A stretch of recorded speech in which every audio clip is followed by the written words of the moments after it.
में थे और जितना हिंदू लड़ रहे थे उससे ज्यादा मुसलमान लड़ रहे थे। प्रियंका उदा देवी कौन थी? पारसी बिरादरी की 36 अंग्रेजों को मार गिराया था और 1857 की लड़ाई किसी और ने नहीं लड़ी थी, वो वीर वीरांगनाओं ने लड़ने का काम किया था।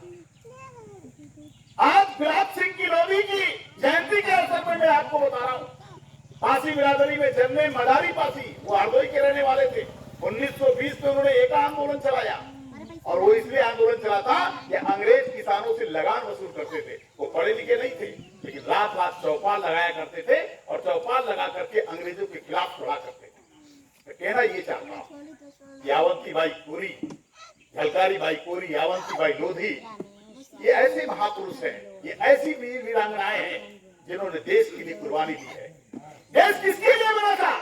देश एक एक जाति धर्म के लिए बना है और इसीलिए भारत के संविधान के जब निर्माता पहला शब्द लिखते हैं तो वो लिखते हैं हम भारत के लोग। यानी ये देश किसी एक जाति का नहीं है, किसी एक मजहब का नहीं है, ये देश उसका है जो इस देश में जन्म लेता है, वो जो किसी भी जाति धर्म में पैदा हुआ और इस भारत को बनाया ये हम भारत के लोग, हम सब लोगों को मिलकर।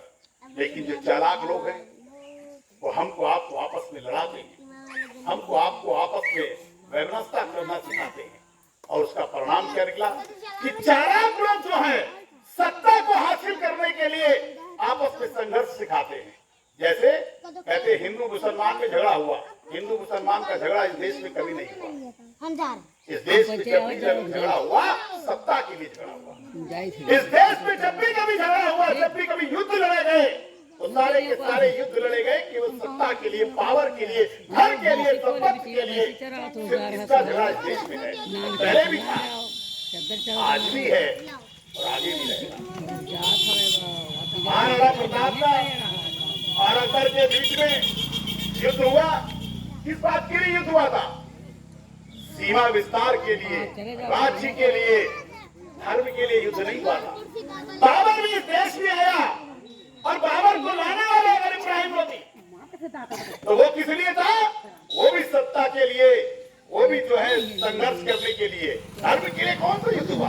आप मुझे बताओ, कभी धर्म के लिए युद्ध हुआ हो?